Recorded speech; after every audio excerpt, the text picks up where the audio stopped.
Bom dia! Bom dia, pessoal! Bom dia para todos vocês! Pessoal, iniciamos um projeto começando do zero para esgotar o edital do TSE que agora, finalmente agora, deve vir na próxima semana. Pessoal, eu quero começar hoje a falar com vocês sobre a matéria que cai em todas as provas de concurso.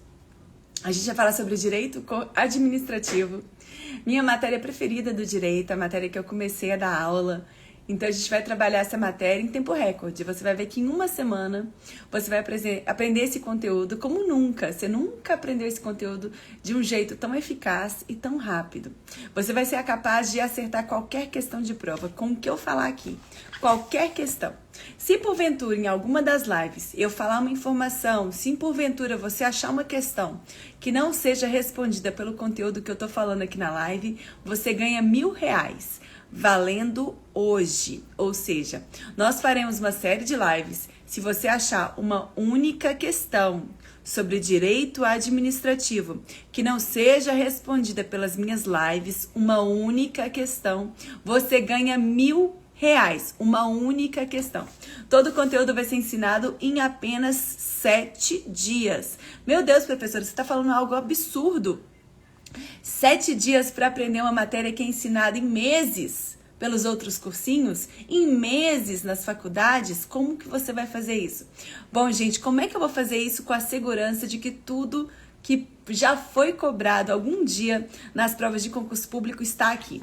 Eu elaborei esse material. Esse material é o meu manual da aprovação de direito administrativo. Você já deve ter ouvido falar desse material.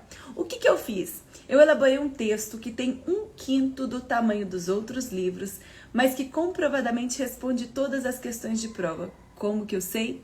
Todos os dias eu tenho 10 advogados na minha equipe que ficam encaixando questões ao longo do texto. Com base nesse encaixe, a gente classifica o texto em cores. Dessa forma, tudo que está destacado em verde responde a 100 questões de prova. O que está destacado em amarelo responde a 200 questões de prova. E o que está destacado em vermelho a mais de 300 questões de prova. E você pode comprovar essa estatística página a página. Tudo bem, prof, então você vai me explicar essa matéria que é essencial para minha aprovação. Em uma semana, professora, você vai fazer isso? Vou fazer isso. Hoje a live é aberta para todo mundo. A gente tem muito conteúdo que é exclusivo para os alunos. Mas eu estou aqui fazendo isso para vocês, dando de presente essas aulas super especiais. Primeiro ponto que vai cair no seu edital. Primeiro tópico. Entenda que nesse início da matéria, o conceito de administração pública é o que é mais cobrado. Esses são os artigos da lei que mais se importam no que se refere a esse início do conteúdo. Vamos lá. Quando a gente fala sobre direito administrativo, professora, o que eu tenho que aprender? Direito administrativo é aquela área do direito que regulamenta a função administrativa que o Estado desempenha. Prof, quem que é Estado? Estado é formado por 3 elementos: governo, povo e território. O Estado governa. Governa quem? O povo, que está em um determinado território. Esses 3 elementos formam o Estado. O Estado desempenha uma série de funções. Dentre as funções que o Estado desempenha, ele pode instituir tributos, e isso está lá na área do direito tributário. O Estado pode estabelecer quais são as condutas que são tipificadas como crime e prender os criminosos. Isso está no direito penal. E o Estado pode administrar a máquina pública, administrar todos esses órgãos, em prol do interesse público, em prol da coletividade. Então, o direito administrativo é aquela área do direito que vai regulamentar a administração pública, a atuação do Estado em prol de alcançar o interesse público. Primeiro tópico, então, responde a 100 questões. Esse é o conceito de direito administrativo, está em verdinho porque responde a 100 questões de prova. Beleza. Dito isso, prof, você já falou sobre o que é Estado. A definição do Estado, povo, território e governo, está em verdinha porque responde a 100 questões de prova. Terminou de ler essa página? Aproxime o celular do QR Code questões e responda as questões de prova que são respondidas pelo conteúdo dessa página, beleza? Ok, prof, quais são as funções do Estado? Pessoal, o filósofo Montesquieu, lá no passado, depois de vários e vários reis absolutistas que abusavam do poder que eles tinham, esse filósofo estabeleceu uma composição de 3 poderes estruturais do Estado. Quando você for construir uma casa, você começa pela estrutura da casa. Esses 3 poderes são a estrutura do Estado. Nós temos o poder legislativo, que vai legislar e fiscalizar as contas públicas, o poder executivo, que vai executar, o poder judiciário, que vai julgar. Essas são as funções principais de cada poder. Prof, por que eu tenho essa tripartição? Para evitar que todo poder fique concentrado em uma só pessoa. Assim, eu tenho 3 poderes que vão atuar de forma harmônica, um poder controlando o outro poder. Só que o que você tem que lembrar? Além das funções principais, nós sabemos que os poderes exercem essas funções em conformidade com o critério da preponderância. Tá vendo que tá em vermelho nesse trecho, preponderância? Porque ele responde a mais de 300 questões de prova. Como assim, prof? Preponderantemente o executivo executa, preponderantemente o legislativo legisla, preponderantemente o judiciário julga. Essas são as funções principais de cada um dos poderes. Mas cada um dos poderes também desempenha funções que são parecidas com as funções desempenhadas pelos outros poderes. Como assim? O poder legislativo tem a função principal de legislar. Mas a gente sabe que quando a gente está diante de um crime de responsabilidade cometido pelo chefe do poder executivo, quem julga o presidente da República, no caso de crime de responsabilidade, é o legislativo.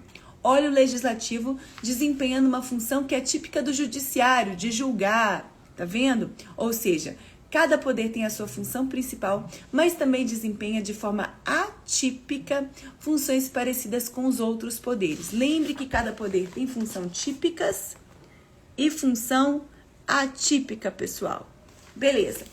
Eu tô correndo que isso aqui é uma revisão.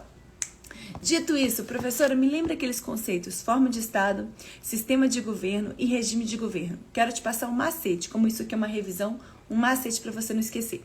Forma de Estado. Pega o FO de forma, mais GO de... Não, F de forma, mais o E de Estado. Você vai formar a sílaba FÉ. Fé de federalismo. O Brasil adota a forma de Estado federado. Como assim?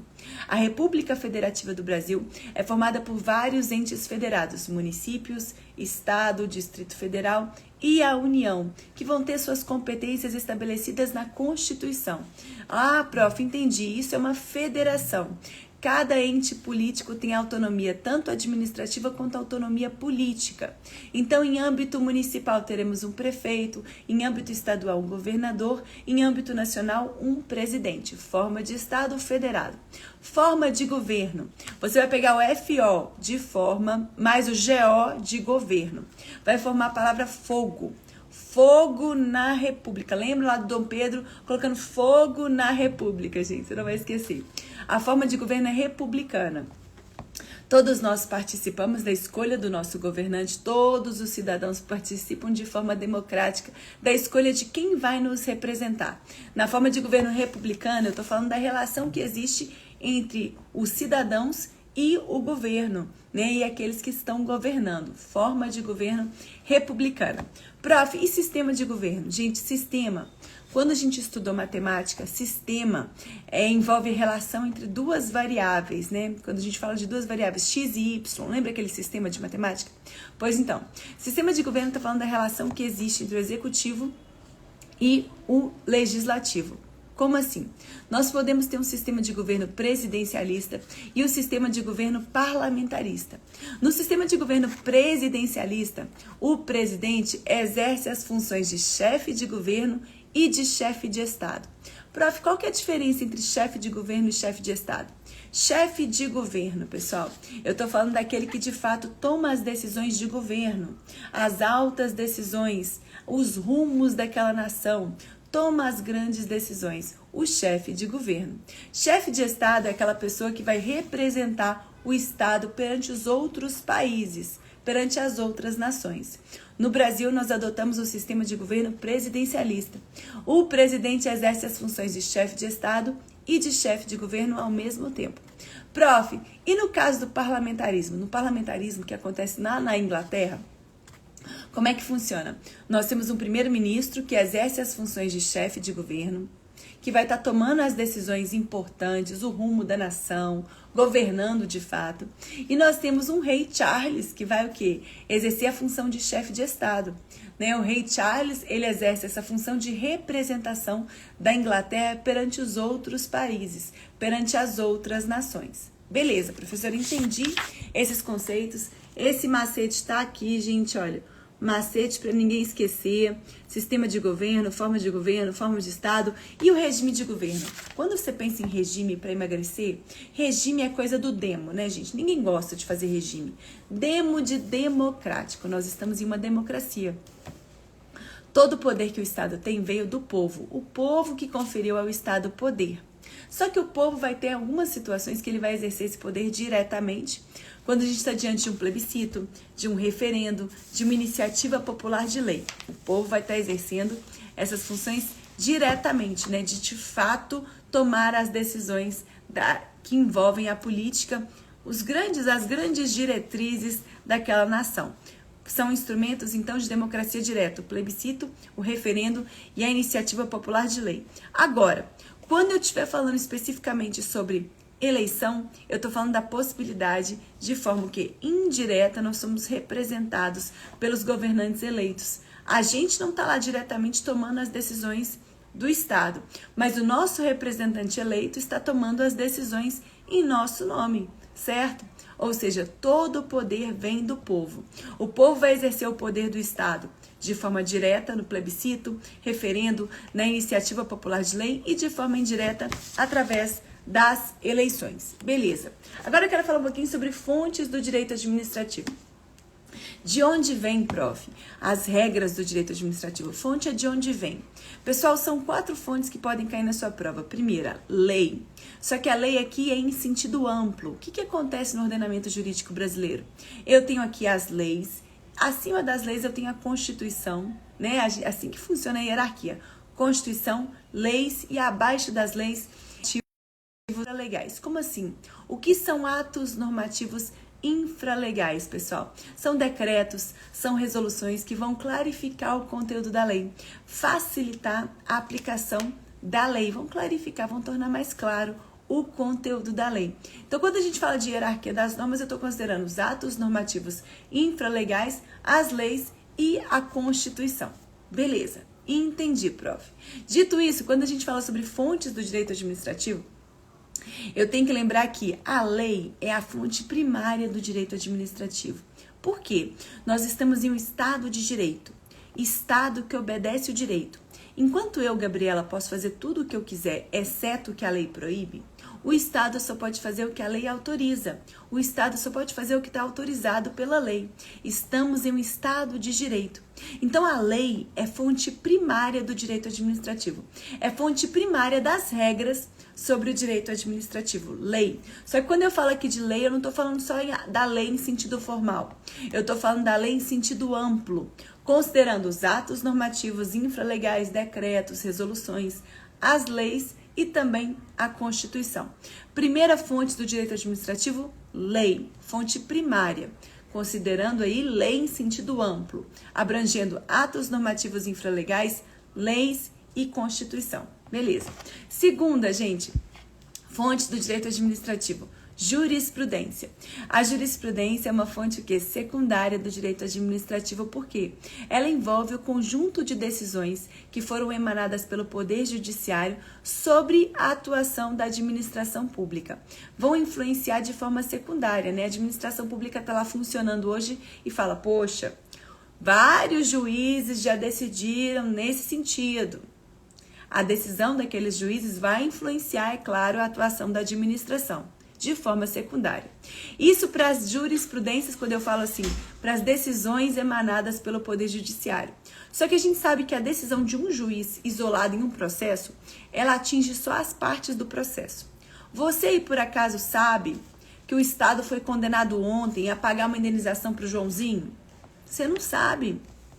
Isso não mudou nada na sua vida, ou seja, essas decisões, elas vão ser fontes secundárias do direito administrativo. Agora, quando eu estiver falando de decisões com caráter erga omnes, como assim? Decisões que geram efeitos para todas as pessoas, né? Que produzem efeito para todas as pessoas, aí é diferente. Por exemplo, a súmula vinculante. Prof, o que é súmula vinculante? Súmula vinculante é um entendimento exarado pela Corte Suprema, o STF. O STF é formado por 11 ministros. 2/3 desses 11 ministros editaram essa súmula, que trata sobre uma questão que envolve matéria controversa e envolve matéria constitucional. Como assim, prof? Por que isso acontece? Existem uma série de processos que estão sendo ajuizados a respeito de uma mesma questão. Cada juiz decide de uma forma, porque cada cabeça, uma sentença. A Corte Suprema, o STF, vê essa confusão toda, fala o seguinte, poxa, cada juiz está decidindo de uma forma. A gente precisa decidir, a gente precisa sentar e decidir, fazer um entendimento único através da súmula vinculante. Então, mediante votação de 2/3, aprovação de 2/3 dos membros do STF, o STF elabora uma súmula. E essa súmula tem caráter vinculante e efeitos erga omnes. Essa súmula, ela vai o quê? Servir para todo mundo. Todos os juízes, a partir do momento que a súmula foi editada, todos os juízes terão que tomar decisões em conformidade com essa súmula. E todos nós temos que seguir aquele entendimento. Ou seja, quando eu falo de uma súmula vinculante, ela é um pouquinho mais importante do que uma mera fonte secundária. A gente fala que ela é uma fonte principal ou direta. Ou seja, no direito administrativo eu tenho fonte primária, lei, fonte secundária, jurisprudência, súmula vinculante é um pouquinho mais importante do que a jurisprudência. É uma fonte o quê? Principal ou direta. Beleza, prof. Além disso, além da jurisprudência, eu também tenho como fonte do direito administrativo, fonte secundária e indireta, os costumes. Como que a administração pública costuma atuar? Os costumes também são fonte das regras do direito administrativo. E a doutrina? A doutrina são os conjuntos dos estudos sobre a matéria de direito administrativo. Beleza, prof. Além disso, prof, o que mais que a gente tem que saber? Bom, gente, sobre esse primeiro capítulo, você tem que saber o ponto mais importante, o tópico mais cobrado, tá vendo? Tá em vermelhinho, porque cada frase destacada em vermelho responde a mais de 300 questões de prova. Tá em vermelhinho porque é mais cobrado. Vamos entender. Eu já falei com você sobre o conceito de direito administrativo, conceito de Estado, conceito de poderes do Estado, conceito de fontes do direito administrativo. E agora eu quero falar com vocês sobre o conceito de administração pública. O que é administração pública?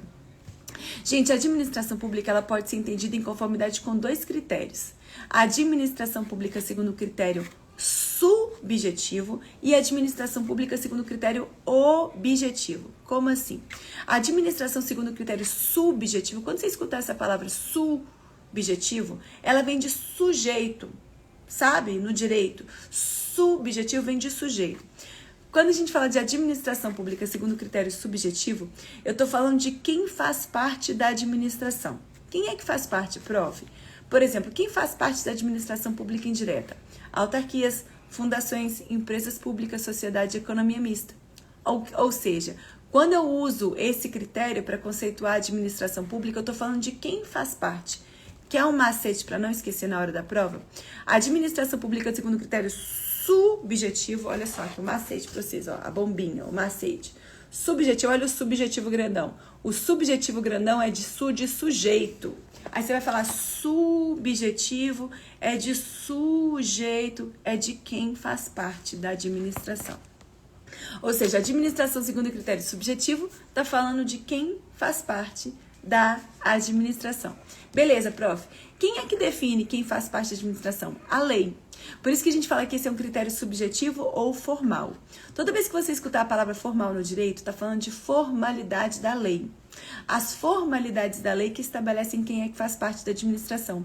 É a lei que estabelece que a administração pública indireta é formada pelas autarquias, fundações, empresas públicas, sociedade e economia mista. É a lei que estabelece dessa forma, beleza? Ok. E a administração pública, prof, segundo o critério objetivo ou material. Aí, gente, eu tô falando do objeto. da matéria. O que a administração pública faz? O que ela faz, prof? Ela presta serviço público, ela exerce o poder de polícia, ela faz várias coisas, várias atividades. Ou seja, a administração pública segundo critério subjetivo, eu estou falando de quem faz parte, e a administração pública segundo critério objetivo, eu estou falando do que a administração pública faz, da atividade, da matéria. Beleza. Por fim, vamos falar um pouquinho sobre o sistema inglês e o sistema francês. O que acontece, gente? No sistema inglês, que é o adotado no Brasil, o Poder Judiciário ele decide qualquer questão. O que acontece no Brasil? No Brasil, a justiça é inafastável. O Poder Judiciário é inafastável. O Poder Judiciário ele vai julgar qualquer questão. Se você teve um problema com o seu vizinho, quer processar o seu vizinho, quem vai julgar? Poder Judiciário. Se você teve um problema com o Estado, com a administração pública, você também vai processar o Estado. Quem vai julgar? O Poder Judiciário. A justiça no Brasil é inafastável. Agora, na França, funciona diferente. Na França, a gente tem um sistema diferente, olha só. Nós temos um sistema com 2 quadrinhos aí embaixo. Nós temos um Poder Judiciário para julgar as causas que envolvem 2 cidadãos, correto? E temos um tribunal administrativo que vai julgar todos os processos que envolvem a administração pública, que envolvem o Estado. Ou seja, existe uma dualidade lá na França. No Brasil, nós temos o que? Uma situação em que o Poder Judiciário julga qualquer questão, porque no Brasil a justiça é inafastável, tá bom? Não dá para esquecer isso, beleza? Próximo capítulo eu quero falar agora com vocês sobre princípios da administração pública. Gente, o princípio mais cobrado é o princípio da impessoalidade, autotutela e legalidade. São os princípios mais importantes. Quando a gente fala de princípio administrativo, são orientações que vão orientar a atuação do Estado. Né? A gente sabe que 2 princípios são os principais, o princípio da supremacia do interesse público e o princípio da indisponibilidade do interesse público. Esses princípios, eles formam toda a lógica da matéria. Por quê? Quando a gente fala de atuação do Estado, a gente tem que lembrar que o interesse público, o interesse da coletividade, prevalece frente ao interesse de um particular. Então, se eu tenho uma situação em que você tem um interesse e a coletividade toda tem outro interesse, a atuação do Estado que prevalece no sentido de privilegiar o interesse da coletividade, ou seja, supremacia do interesse público frente ao privado. O interesse público é supremo, é superior frente ao interesse privado. Quem é que busca atender o interesse público? O Estado. Como o Estado busca alcançar o interesse público, ao Estado serão conferidas o quê, prof? Poderes, prerrogativas especiais para o Estado, correto? Então, o Estado tem mais poder do que eu, particular. Beleza, para fazer valer o interesse público. Só que também temos um princípio da indisponibilidade do interesse público. O Estado não pode dispor, não pode abrir mão do interesse público. Ele o que, gente? Só pode exercer esses poderes que ele tem em prol de atender a coletividade. O interesse público é indisponível. O Estado não pode abrir mão desse interesse, por isso que ele deve atuar em conformidade com a lei, seguindo os ditames da lei para alcançar o interesse público. Beleza, prof. Entendi. Ok. Além disso, vamos falar agora sobre os princípios constitucionais expressos. O que acontece?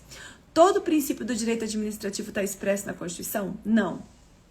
Nem todo está expresso na Constituição, mas todos os princípios decorrem do texto constitucional. Sim, todos decorrem, né? De forma implícita, eles estão lá, mas expressamente a gente tem alguns princípios que estão expressos na Constituição. Quais são eles?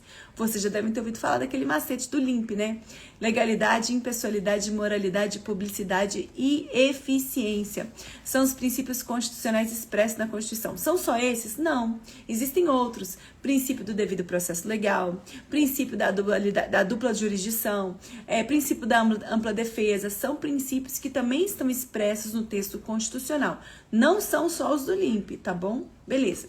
Legalidade, galera. Legalidade é simples. Eu posso fazer o que eu quiser, exceto o que a lei fala que eu não posso fazer. Agora, o Estado só pode fazer o que a lei autoriza. Só pode fazer o que a lei autoriza. Estamos aqui em um Estado de Direito. Dá uma olhadinha, gente. Cada frase em verde responde a 100 questões e essas frases em vermelho a mais de 300 questões de prova. A gente já te mostra frase a frase que é mais importante.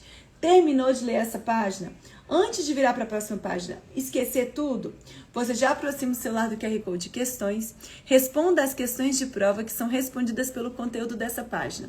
Assim eu te mostro frase a frase o que é mais cobrado, você acerta a questão página a página, você consegue o quê? Memorizar 3 vezes mais e entender como que a banca cobra aquele conteúdo. E aí, gente, que em uma semana você vai aprender um conteúdo em tempo recorde, uma semana para esgotar uma matéria que cai em todas as provas de concurso. Beleza, prof. Além disso, princípio da impessoalidade. O princípio da impessoalidade é o mais cobrado nas provas de concurso. O que acontece? Quando você assumir o cargo público, você vai ter que ter uma atuação impessoal. Você não pode levar em consideração seus interesses pessoais quando você estiver trabalhando na máquina pública. Você não pode, por exemplo, privilegiar alguém, prejudicar aquela outra pessoa. Não. A sua atuação é em prol do interesse público. Dito isso, pessoal, quero que você entenda a teoria da imputação volitiva. Se você assumir um cargo no INSS, a manifestação de vontade sua, o seu trabalho, que você está lá editando de ato administrativo, quem se responsabiliza pela sua conduta é o INSS. A vontade do agente público é imputada à pessoa jurídica na qual ele está trabalhando. Ou seja, quem responde pelas condutas daquele agente é a pessoa jurídica na qual ele está inserido. Beleza, prof. Além disso, pessoal, é vedada a realização de promoção pessoal em razão das condutas da administração. Um governador do estado está autorizando um monte de ordem de início. Ele não pode colocar nas placas das obras algo escrito, obra do governador Joãozinho. Não pode. Aquela obra não é dele. A obra é do governo do estado. Ele não pode usar as medidas da administração para se promover. Não pode usar as medidas da administração para se promover. Isso é vedado. Além disso, pessoal, relacionado à impessoalidade está o nepotismo. Gente, como é que é o nepotismo mesmo, pessoal? Eu vou ler para vocês a súmula vinculante número 13. Refere-se ao ato de nomeação do cônjuge, companheiro, linha reta, colateral por afinidade até o 3º grau, inclusive a autoridade nomeante ou de servidor da mesma pessoa jurídica, investido em cargo de direção, chefia ou assessoramento para o exercício de cargo em comissão de confiança, ou ainda de função gratificada na administração pública direta e indireta, em qualquer dos poderes da União, dos Estados, Distrito Federal e dos municípios. Como assim? Eu não posso hoje assumir um cargo público, estou feliz demais. Além de ter assumido um cargo de provimento efetivo, eu fui agraciado com cargo em comissão e agora eu sou diretora. Na minha diretoria existem 15 cargos em comissão e eu estou pensando em resolver o problema da família inteira. Eu quero dar um cargo para minha mãe, outro para minha irmã, outro para meu irmão, porque aí sim ninguém vai me pedir dinheiro e eu vou estar resolvendo o problema da família. Pode? Não pode. Você não pode utilizar da máquina pública daquele cargo para se beneficiar, para se favorecer. Você não pode fazer isso. Essa conduta é vedada. Você não pode de jeito algum fazer isso. Isso é a prática do nepotismo. O nepotismo é uma conduta vedada, inclusive é vedado as designações recíprocas.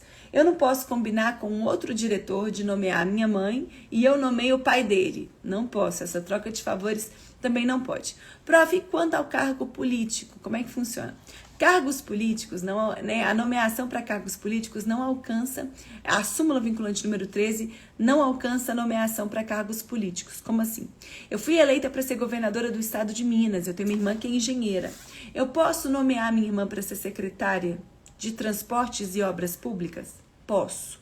Por que você pode? Porque o cargo de secretário de Estado é um cargo político. É um cargo da alta gestão. E essa vedação, a prática do nepotismo, não alcança os cargos políticos. Ou seja, eu posso nomear meu parente para exercer um cargo político? Sim. Posso, sim. Lembra disso. Professora, você falou que é vedada a promoção pessoal do agente público nas medidas da administração. Mas é possível, por exemplo, homenagear um político que já está na inatividade? Homenagear alguém? É possível, prof? Por exemplo, colocar lá no nome de uma escola, Escola Pública Nelson Mandela, o ex-presidente lá da África do Sul? Pode. Pode. Eu posso, sim, homenagear políticos que estão inativos, que estão em inatividade. Posso, sim. Beleza, prof. Além disso, moralidade. Pessoal, moralidade. Quando a gente fala de moralidade, eu estou falando de ética, de boa fé, honestidade, trabalhar com honestidade no trato com a máquina pública. Eu não tô falando de você aí que já deu uma olhadinha naquela menina lá da repartição e viu que ela pega todo mundo, que ela beija muito na boca e você tá ali achando que ela é uma piriguete. Eu não tô falando disso. Quando você olha para sua colega e falando que ela é uma piriguete, essa é a sua moral social. O que você acredita, sua moral, seus bons costumes. Eu não tô falando disso aqui. A moralidade administrativa é objetivo no trato com a máquina pública, na atuação enquanto agente público. Aquela pessoa atua em conformidade com a boa-fé, com a verdade, com a lei. Ah, então tá. É uma atuação que é honesta. Aí sim, é uma atuação dotada de moralidade. Beleza. Por fim, eu quero falar sobre publicidade, pessoal. Publicidade. Como é que a gente vai controlar os atos da administração se eles fossem mantidos em sigilo? Para a população poder o quê? Controlar os atos do Estado, tem que ser publicizado. Tem que ser publicizado, é um requisito de transparência. Prof, tudo vai ser publicizado? Não. Questões que envolvem vida privada, intimidade e segurança nacional poderão ser mantidas em sigilo. Professora, sigilo absoluto? Não existe sigilo absoluto. Sigilo em conformidade com a classificação do documento. Então, peraí, prof, me explica. Por exemplo, eu acho que é muito íntimo eu, que exerço um cargo público, né? Eu tenho meu salário divulgado no portal da transparência, prof. Prof, quanto eu recebo é muito íntimo. Minha família agora sabe quanto eu recebo. Meu cunhado tá pedindo um empréstimo. O que eu faço, professora? Pois então, gente. Essas informações, se você exerce um cargo, né, público, o seu salário é passível de ser divulgado nos portais da transparência? Sim, porque quando você atua como agente público, você está atuando em prol de todo mundo. Então, querendo ou não, todo mundo é seu chefe. A informação quanto ao seu salário, sim, pode ser publicizada. O que não pode ser publicizado é assim: Joãozinho ganha 10 mil reais, mora naquele lugar, CPF e tal. Aí, né, tô dando muita informação para bandido. Aí não pode, tá bom? Aí não pode. Então, peraí, prof, entendi. Entendi o que você tá falando. Quer dizer, então, que a publicidade, ela garante o quê? A transparência dos atos da administração. Além disso, a publicidade é um requisito de eficácia. Os atos só produzem efeitos se eles forem publicizados. Por exemplo, se você aí tomou uma multa ontem, nem sabe que você tomou uma multa. Você pode se defender da multa? Não, você nem ficou sabendo. Agora, a partir do momento que chegou uma cartinha de autuação na sua casa, aí sim, aquela medida, a multa, foi publicizada para você. Agora você tomou conhecimento. A partir do momento que você tomou conhecimento, começa a correr um prazo para você entrar com recurso. Ou seja, a partir do momento que você ficou sabendo, é que aquele ato produziu efeitos. Então, a publicidade é um requisito de eficácia dos atos administrativos. Não é um requisito de validade, é um requisito de eficácia. Tá bom, prof. Além disso, pessoal, então eu falei sobre publicidade. Lembrando que existem alguns atos que serão mantidos em sigilo. Por exemplo, a gente sabe muitas informações sobre o plano de segurança da Polícia Militar? Não. Essas informações estão ligadas a interesse nacional, interesse coletivo de segurança pública. Essas informações serão mantidas em sigilo. A gente tem muito acesso a informações sobre o desenvolvimento de uma bomba nuclear pelo Brasil? Não. Essas também são informações de caráter o quê? De relevância, de segurança nacional. Aí elas vão ser mantidas em sigilo. Não existe sigilo absoluto, sigilo em conformidade com a classificação daquele documento. Beleza. E eficiência, prof? Eficiência. Eu estou falando do fato de que a administração, ela busca alcançar resultados, né? Ela busca atuar com eficiência. A gente fala que eficiência é quando aquela pessoa faz mais com menos. Não gastou pouco e ganhou muito. Não, com esse pouco de tempo aqui, produziu demais, não é? Faz mais. Por isso que eu falo, o que é esse trabalho que a prof fez? Gente, isso aqui é eficiência, tem nome. E é isso aqui. Todas as questões de prova são encaixadas página a página, ou seja, não existe questão de prova que não seja respondida por esse livro. Faz a comparação. Qualquer material do país, direito administrativo é ensinado em PDFs de 2.000 páginas. Prof, você colocou em 300 páginas todo o conteúdo, sim. Te mostrando o que é mais cobrado, você já sabe. Todas as frases destacadas em verde respondem a 100 questões de prova. As destacadas em vermelho a 300 questões.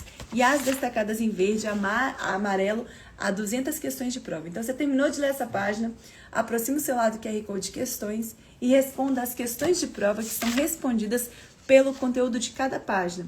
Você aplica o conhecimento na hora, você fica mais tempo fazendo questão, menos tempo lendo o PDF que você esquece, menos tempo assistindo 327 mil videoaulas daquele professor que você adora.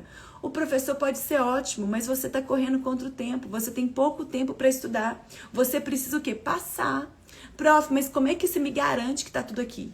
Todas as questões são encaixadas aqui. Se você achar uma única questão que não seja respondida pelo meu livro, você ganha R$1.000.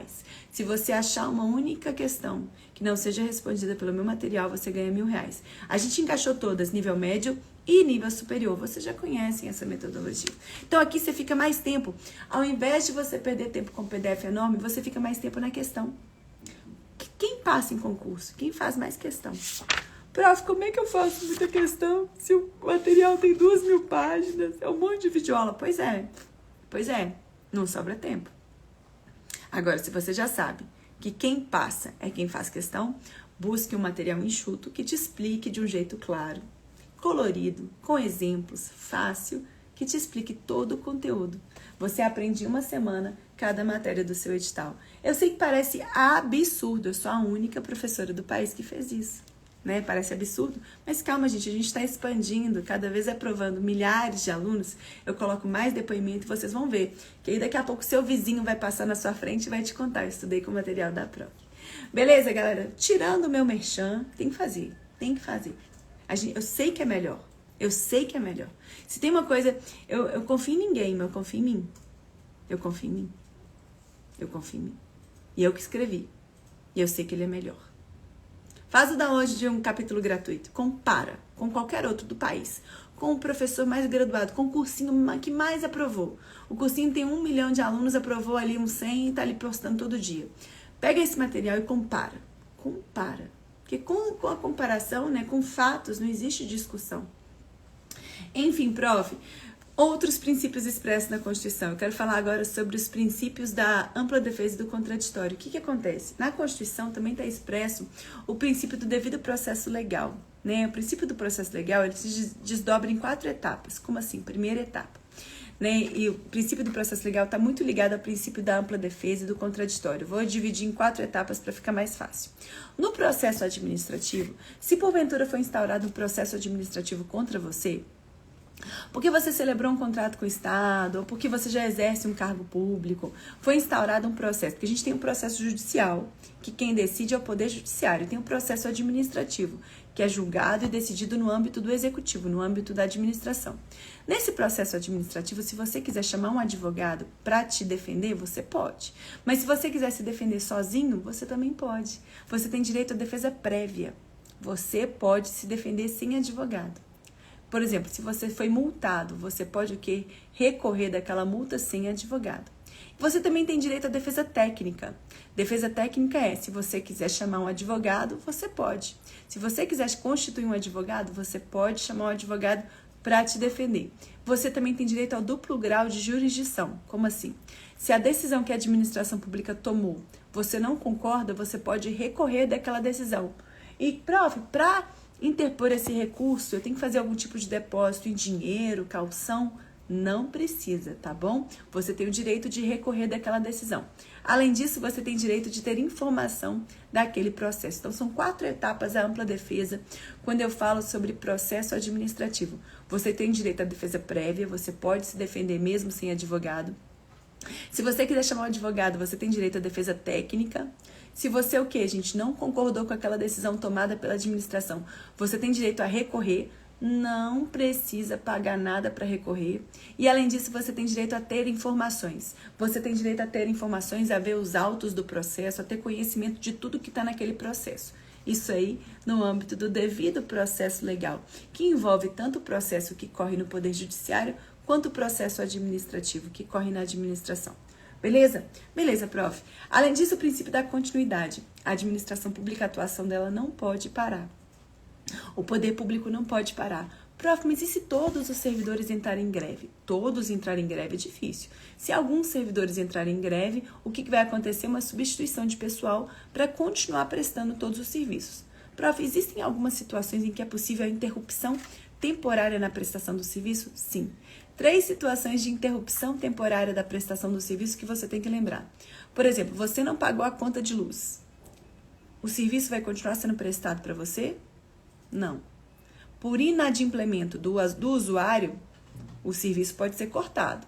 Além disso, caiu um poste de luz na sua rua. Vai continuar sendo prestado o serviço de iluminação? Não.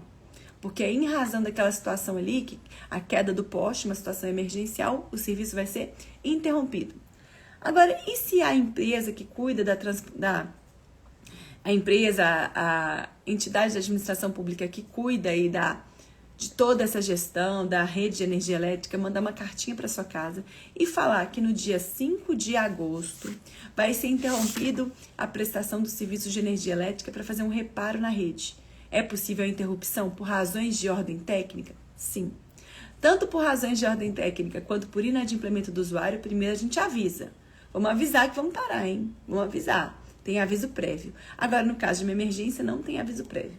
Prof, mas diante disso, quando você falou aí para mim de greve do servidor, o servidor público tem direito de greve? Tem. Está na Constituição. Mas até hoje esse direito de greve do servidor público não foi regulamentado, não foi editada uma lei falando sobre esse direito de greve do servidor. E aí? E aí que o STF falou o seguinte, em razão da ausência dessa lei que regulamenta o direito de greve do servidor, o servidor público pode exercer o direito de greve nos termos da Lei Geral de Greve. Entendi, professor, é assim que vai funcionar. É assim que vai funcionar. Nos termos da Lei Geral de Greve. Prof, é admitido o corte da remuneração do servidor durante o período que ele está em greve? É. Porque, gente, o ônus da greve, os prejuízos que decorrem da greve vão ser repartidos entre todos. Vai ser ruim pra gente, que vai ficar sem aquele servidor público? Vai ser ruim pro cidadão? Vai. Vai ser ruim pro Estado, que está sem aquele servidor, que está em greve? Vai. E vai ser ruim também para o servidor, que vai ter o quê? O corte da remuneração. Porque se ele continuasse recebendo mesmo estando de greve, ele teria um incentivo para ficar de greve para sempre, né? E por fim, gente, eu quero falar sobre o princípio da autotutela. Gente, essa live foi muito poderosa. Pessoal, o princípio da autotutela. A tutela vem de controle. O Estado, a administração, controla os próprios atos. Ela pode e deve anular os atos que estiverem eivados com vícios de legalidade, atos que têm um vício de legalidade. Lembra que o Estado só pode atuar em conformidade com a lei? Se porventura temos um ato que foi editado com vício de legalidade, esse ato deve ser o quê? Anulado. A anulação, ela gera, em regra, efeitos ex tunc. O T de tunc é T de testa. Bate na sua testa, sua cabeça vai para trás. Efeitos que retroagem para o passado, como se aquele ato nunca tivesse existido. Efeitos ex tunc. Prof, e quando a gente fala sobre revogação? Revogação é quando a administração editou um ato legal. Em conformidade com a lei, está tudo certo com aquele ato, mas ele já não é mais interessante, já não é mais oportuno, já não é mais conveniente. Aqui no estado de Minas estava sendo construído um grande estádio de futebol. Um grande estádio de futebol estava sendo construído, tinha lá uma empresa construindo o estádio. E aí o que aconteceu? Pandemia. E aí, com a pandemia, aquela obra foi paralisada. Os atos que foram editados para construir aquele estádio de futebol foram o quê? Revogados. Foram revogados aqueles atos, aquelas medidas. Atos legais, editados em conformidade com a lei, mas que não iam mais produzir efeitos a partir daquela data. A revogação gera efeitos ex nunc. N de nunc é N de nuca. Bate na sua nuca, a sua cabeça vai para frente. Dali para frente, aqueles atos não produziram mais efeitos. Galera, foi super rápido, porque isso é uma revisão. Essa aula já foi dada para vocês. Essa é uma aula de revisão. Eu vou deixar gravada para vocês até meio-dia. Aproveita esse conteúdo, presta muita atenção. E as outras lives vão ser exclusivas de alunos. Algumas eu vou liberar aqui para vocês. Combinado? Um beijo grande para vocês e foco nas questões de prova agora.